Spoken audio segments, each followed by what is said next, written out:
Bom dia, são 11h03. Hoje é o dia 2 de 8 de 2020. Glória ao Senhor. Vamos fazer uma oração em línguas e depois vamos ler um hino. Rabarashuriabada, Mikada Shufina, Rusharabada Manashana, Pitiaboria Shakana. Obrigado, Pai. Peço perdoes os meus pecados e que me abençoes nesta gravação, Pai. Peço que me ajudes agora a fazer a oração do Pai Nosso. Pai Nosso que estás nos céus, santificado seja o teu nome, venha o teu reino.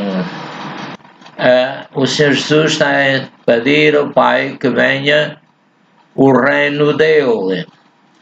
Glória ao Senhor. Venha o teu reino, seja feita a tua vontade, assim na terra como no céu. O nosso de cada dia nos dá hoje, perdoa os nossos pecados, como nós perdoamos aos nossos devedores. Não nos deixes cair em tentação, mas livra-nos do mal, porque teu o reino, o poder e a glória para sempre. A palavra do Senhor diz em 1 Coríntios 10:13: não veio sobre vós tentação senão humana, mas fiel é Deus que não vos deixará tentar acima do que podeis, antes com a tentação vos dará o escape, para que a possais suportar. Amém. Glória a Deus. Número 263. Eu já venci. Em nome de Jesus, que morreu por mim na cruz. Eu vou andar na sua luz. Agora eu conheço a verdade de Deus. Amém.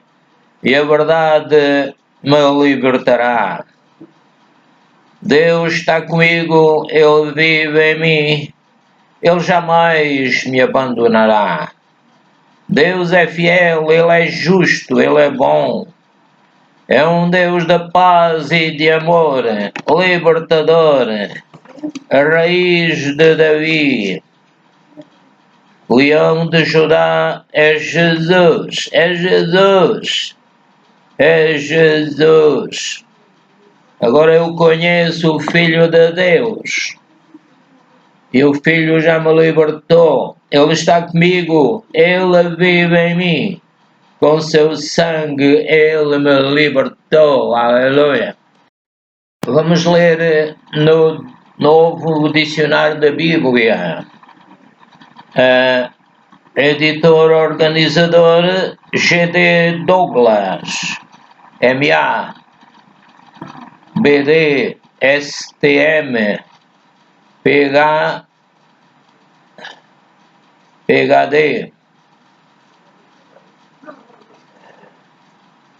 Editores assistentes: FF Bruce, MADD, Rylance, professor de Crítica e Exegese Bíblica, Universidade de Manchester. Também o G.I. Packer, M.A.D. Phil, bibliotecário, Latimer House, Oxford. U.R.V. G. Tesker, M.A.D.D. professor emérito de exegese do Novo Testamento, Universidade de Londres. D.G. Wiseman, OBE, M.A., professor de Acertologia,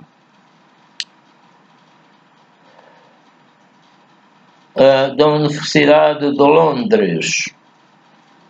Volume 1, editor em português, RP Shed, MA-BD, PHD.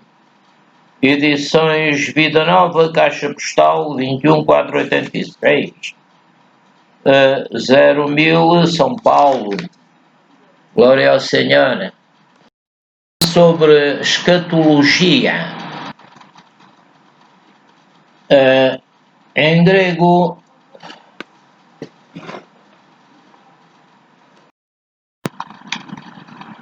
escatologia em grego é chatos, ou seja, último. E logos refere-se a assunto. Escatologia é escatos mais logos. Ou seja, a doutrina das últimas coisas. A escatologia bíblica diz respeito não apenas ao destino do indivíduo, mas também se preocupa com a história. Isso se deve ao caráter particular da revelação da Bíblia.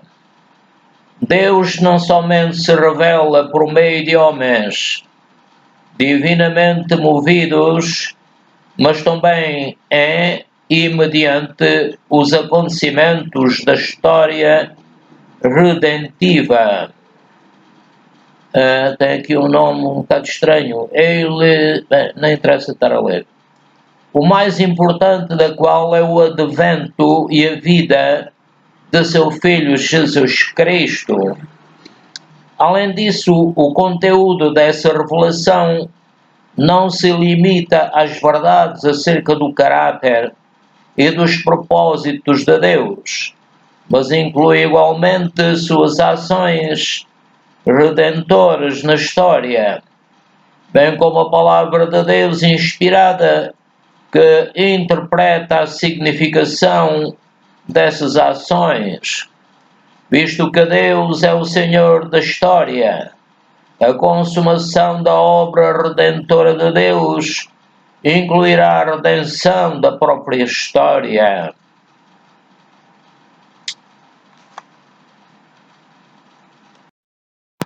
Vamos ler sobre o estado dos mortos. O ponto de vista bíblico exige a ressurreição do corpo como alvo da escatologia individual. O homem não consiste de partes separadas.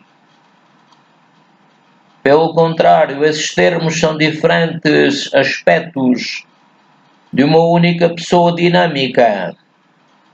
Por conseguinte, a vida da dispensação vindoura requer a ressurreição e a redenção do corpo. Tanto a vida como a morte dizem respeito a um indivíduo inteiro. Isto é ilustrado pelo ensino sobre a imortalidade. Nas Escrituras, imortalidade não significa apenas existência interminável, mas antes estar livre da morte. 1 Coríntios 15:53, 1 Timóteo 6:16. Estar livre da morte e da corrupção. Romanos 2:7, 2 Timóteo 1:10. Somente Deus está livre da morte. 1 Timóteo 6:16. Mas Cristo conquistou a vida e a incorrupção para os homens. 2 Timóteo 1:10. E eles trocarão a mortalidade pela imortalidade, por ocasião da ressurreição. 1 Coríntios 15:53-54. Glória ao Senhor.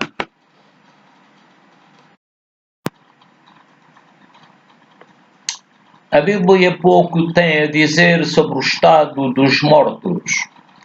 Entretanto, nem mesmo no Antigo Testamento o homem deixa de existir por ocasião da morte, porém sua alma desce ao Seol, traduzido por sepultura, por inferno ou abismo.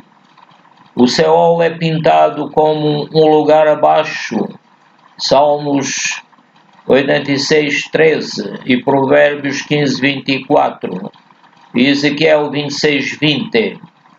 uma região de trevas, Jó 10, 22. A terra do silêncio, Salmos 88, 12. Salmos 94, 17. Salmos 115, 17. Aqui os mortos que são reunidos em tribos, Ezequiel 32, 17, 32. Recebem os mortos, Isaías 14, 9, 10. O Seol não é tanto um lugar como o estado dos mortos. Não se trata da não existência, porém também não é vida, pois a vida só pode ser desfrutada na presença de Deus. Salmos 16, 10 e 11. Seol é a maneira do Antigo Testamento asseverar que a morte física não põe fim à existência do indivíduo. Em alguns poucos trechos, Deus nos dá a revelação adicional, posteriormente expandida no Novo Testamento, que, visto que Ele é um Deus vivo, não abandonará o seu povo no Seol, mas terá-los dali para desfrutarem da vida em sua presença. Salmo 16, 9 a 11. E o Salmo 49, 15. O Salmo 73, 24. E Jó 19, 25, 26. Enoque, o profeta, acho que era profeta, Enoque e Elias foram trasladados até à presença de Deus sem passarem pelo Seol. Gênesis 5, 24. 2 de Reis 2, 11. O Hades, traduzido geralmente por inferno, Mateus 11, 23. Mateus 16, 18, Lucas 10, 15, Lucas 16, 23 e Atos 2, 27 e 31. Apocalipse 1, 18, Apocalipse 6, 8, Apocalipse 20, 13, 14. E sepultura, traduzido por sepultura, em 1 Coríntios 15, 55. É o equivalente neotestamentário do Seol. Provavelmente a história do rico e Lázaro, Lucas 16, como também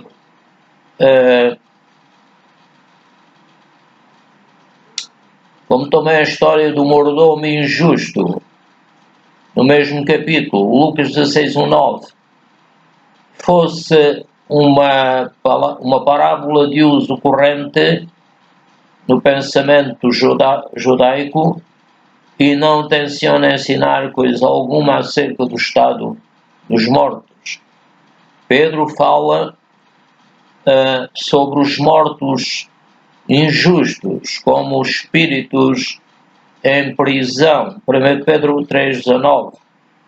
Vê também inferno e secção X abaixo. A revelação que a morte não põe fim à existência humana é ampliada no Novo Testamento. A metáfora natural do sono é frequentemente usada a respeito dos mortos. Mateus 27, 52. 1 Coríntios 11, 30. 1 Tessalonicenses 4, 13. E alguns veem nisso mais do que uma simples metáfora. Vamos citar um homem que é o Kulmeni, Immortality, 1958. Entretanto, existem alguns quadros rápidos de que os redimidos vão ter com Cristo após a morte. Lucas 23, 43. Filipenses 1, 23. E que seus espíritos são aperfeiçoados. Hebreus 12, 23. Paulo retrai-se ao pensar sobre a morte, porque parece ser um estado de nudez descorporificada, segundo aos Coríntios 5:3, e anseia pelo corpo ressurreto, verso 4. Entretanto, o seu temor natural da morte é dominado pela confiança que estar ausente do corpo significa estar presente com o Senhor Jesus Cristo, verso 8. E, portanto, embora não tivesse conhecimento acerca do estado da alma após a morte física, tal estado é mais desejável que a existência terrena. O alvo é a redenção do homem total, incluindo até o próprio corpo. Declarações sobre a salvação de vossas almas, 1 Pedro 9, Tiago 1:21. Não antecipam uma salvação da alma à parte do corpo, pois a alma, como em Mateus 16:25, designa a verdadeira vida do homem, sem qualquer referência especial ao seu corpo. Atos 27:10.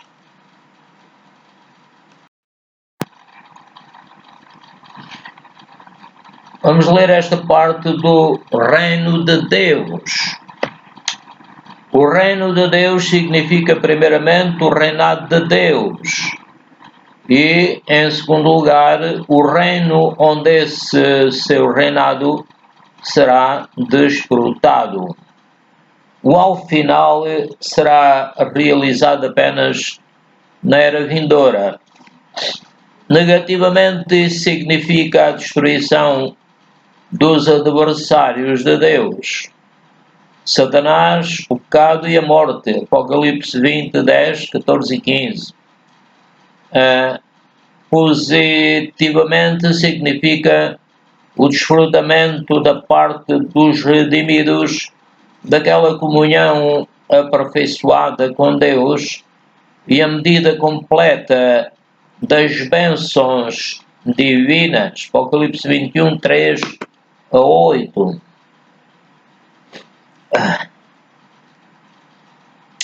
Que são sumarizados pela expressão vida eterna.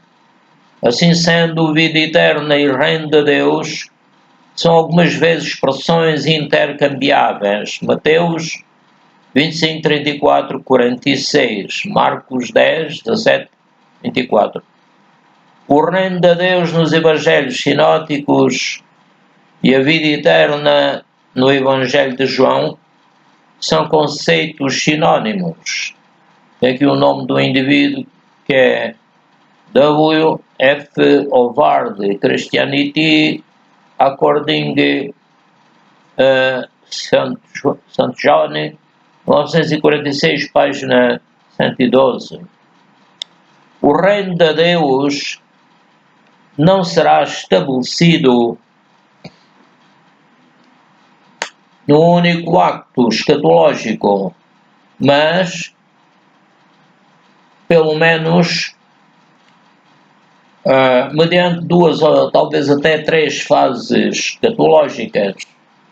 Vede secção prendeu. Mateus 12, 29, ou destruiu a Satanás.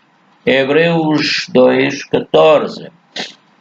Ele aboliu a morte e trouxe à luz a vida e a imortalidade. 2 Timóteo 10. Essa vitória inicial sobre Satanás e a morte é obra do reino de Deus, do reinado redentor de Deus em Cristo.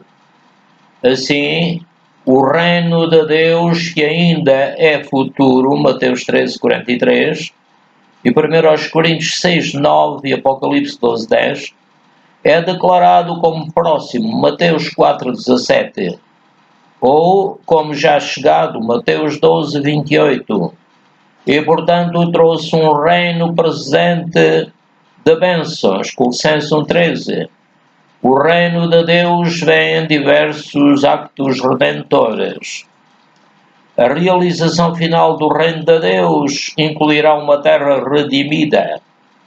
No Antigo Testamento, essa nova ordem é algumas vezes descrita como se fosse estritamente uma continuação da ordem presente, Miqueias 4:1-5, Isaías 11:1-9. Algumas vezes se origina de um julgamento catastrófico que sobrevirá contra a antiga ordem, Isaías 13:9-13, capítulos 24 e 26. Uma vez a nova ordem é referida como novos céus e nova terra, Isaías 105:17 e o capítulo 16:22. Mas essa nova criação continua sendo uma existência terrena. Essa expectativa tem prosseguimento no Novo Testamento e é análoga ao ensino sobre a ressurreição. Existe tanta continuidade como descontinuidade entre a nova e a velha ordens. A criação compartilhará do livramento do homem, quando passará a maldição contra o pecado, Romanos 8:21. O julgamento de Deus cairá contra a terra amaldiçoada pelo pecado, e a ordem presente será abalada, Mateus 24:29 e Apocalipse 6:12-17. E dissolvida, a terra será dissolvida, 2 Pedro 3:10. Desse julgamento emergirá novos céus e nova terra, nos quais habita a justiça, 2 Pedro 3:13. Sobre essa nova e redimida terra, o povo de Deus habitará com corpos redimidos, desfrutando de comunhão perfeita com Deus. Apocalipse 21:1-8. A reconciliação final será assim realizada, Colossenses 1:20. Venha o teu reino, faça a tua vontade, assim na terra como no céu, Mateus 6:10. Vede também o reino de Deus. Aleluia.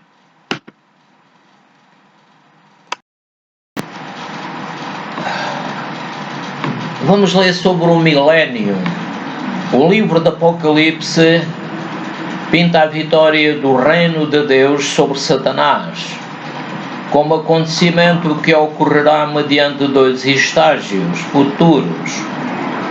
Satanás, que já foi amarrado por Cristo, Mateus 12:29, será ainda mais limitado antes da sua final perdição no lago do fogo, Apocalipse 20:10. Por ocasião da parousia, ele será amarrado.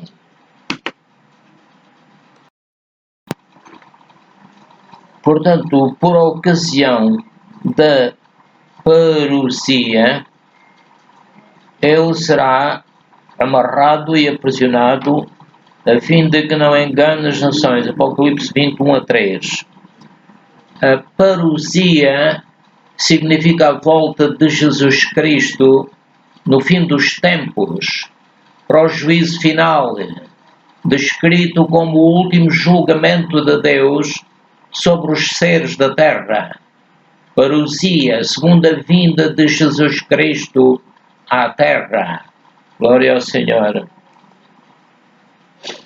Então, por ocasião da parousia, o diabo será amarrado e aprisionado, a fim de que não engane as nações. Apocalipse 21:3. Cristo reinará juntamente com os seus santos ressurretos por um período de 1000 anos. Apocalipse 24. Sobre esta terra. Apocalipse 5:10, conferir Mateus 19:28, 2 Timóteo 2:12, conferir o que diz o Colmene and the Early Church, 1956, página 112 e seguintes. Esse ponto de vista é chamado de milenismo ou pré-milenismo. O termo quiliasmo designa a mesma ideia, porém, essa palavra tem sido usualmente empregada para indicar os pontos de vista que salientam demasiadamente o lado materialístico do milénio. Assim compreendido, o milénio será uma extensão do atual reinado de Cristo. Esse ponto de vista é sustentado em 1 Coríntios 15, 23 a 28, onde aparecem 3 estágios da vitória do reino de Deus. Portanto, a ressurreição de Cristo, sua parousia e o telos, o fim. Conferir CT Craig e B 10 237 e seguintes.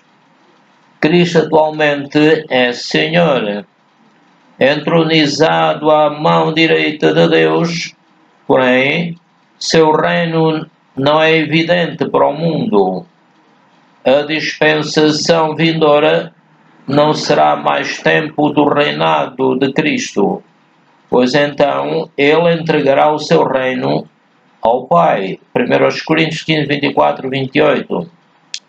Estritamente falando, podemos distinguir entre o reino de Cristo e a era da Igreja, bem como o milénio e o reino de Deus na era vindoura. Vede o Coleman OP Cite, páginas 109 e seguintes. Embora a terminologia bíblica não sustente essa distinção, o reino de Cristo é o reino de Deus, Colossenses 1:13 e 4:11, Efésios 5:5. O dispensacionalismo é uma forma variante do milenismo e não deve ser confundido com este.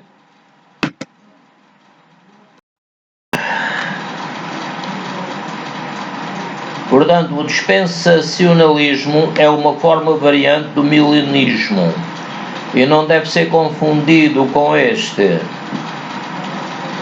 O dispensacionalismo ensina que o milénio não é um estágio na obra de redenção, de Cristo. O dispensacionalismo ensina que o milénio não é um estágio, ou seja, não é uma das etapas de um processo ou da realização de algo, ou pode-se dizer fase ou situação entre uma coisa e outra, momento preparatório que antecede algo, momento determinado que compõe um processo consecutivo ininterrupto. Então, o dispensacionalismo ensina que o milénio não é um estágio na obra redentora de Cristo, mas antes o cumprimento das promessas teocráticas feitas a Israel. As profecias referentes à restauração de Israel como nação é a sua própria terra dotada de um trono literal, de um rei davídico literal, de um templo literal e de um sistema de sacrifícios literal. Será cumprido ao pé da letra. Vede John F. Balfour, The Millennial Kingdom, 1959. Muitos expositores sentem que a ideia de um milénio não pode ser encaixada no quadro bíblico escatológico. O aprisionamento de Satanás, em Apocalipse 21:4, é, portanto, identificado com aquilo que foi realizado pela encarnação, Mateus 12, 28, 29, e a primeira ressurreição. Vou ler outra vez. Muitos expositores sentem que a ideia de um milénio não pode ser encaixado no quadro bíblico escatológico. O aprisionamento de Satanás, em Apocalipse 21:4, é, portanto, identificado com aquilo que foi realizado pela encarnação de Jesus Cristo, Mateus 12, 28, 29. E a primeira portanto, identificado com aquilo que foi realizado pela encarnação, entre as duas coisas, o aprisionamento de Satanás e a primeira ressurreição. E o reinado dos santos com Cristo é ou a nova vida em Cristo, Efésios 2:5 e João 5:25, ou a vitória dos santos martirizados que se encontram no céu. Conferir o nome do indivíduo, que é G.E. Lede, Crucial Question About the Kingdom of God, 1952, páginas 141 e seguintes. Em qualquer dos casos, os milanos formam um símbolo da era da Igreja. Ainda segundo essa teoria, a parousia inaugurará imediatamente a consumação, o julgamento final e os novos céus e nova terra. Esse ponto de vista é chamado amilenismo. Outra opinião sustenta que a linguagem apocalíptica é simbólica da operação de Deus na história e que o reino de Deus deverá ser realizado nesta era presente mediante a pregação do Evangelho. A tarefa missionária da Igreja, assim sendo, inclui a cristianização da sociedade. Vede o nome do indivíduo, Lorraine Botner, de Millennium 1958, visto que essa teoria não espera a parousia senão depois desta área, é chamada de pós-milenismo. Vamos ler aqui a última parte deste texto, mas não lemos alguns anteriores. O inferno. O destino final dos redimidos será a nova terra. O destino final dos ímpios será a Geena. Essa palavra traduzida por inferno também se deriva do termo hebraico Ge-Inon, Vale de Inon, que ficava situado ao sul de Jerusalém, fora da cidade, onde crianças haviam sido sacrificadas mediante o fogo ao deus Moloque. 2 Crônicas 28:3 e 2 Crônicas 33:6. Tornou-se símbolo profético do julgamento, Jeremias 7:31-32, e posteriormente do castigo final. Deus tem poder de lançar tanto o corpo como a alma no Geena. Lucas 12:5, Mateus 10:28, conferir também Mateus 5:29 e 30. Portanto, inferno trata-se de um lugar de fogo inextinguível. Marcos 9:43. Inextinguível ou eterno. Mateus 18:8. O livro do Apocalipse descreve o lugar de punição final como um lago de fogo e enxofre. Apocalipse 20:10. Que será o destino da besta, de Satanás e dos perdidos, Apocalipse 20:15.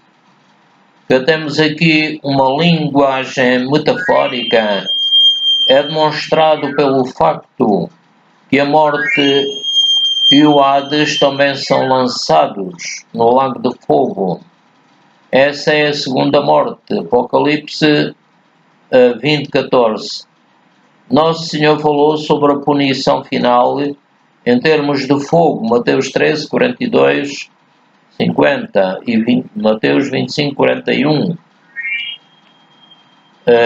ou de trevas, Mateus 8:12, Mateus 22:13 e Mateus 25:30, conferir 2 de Pedro 2:17 e Judas 13.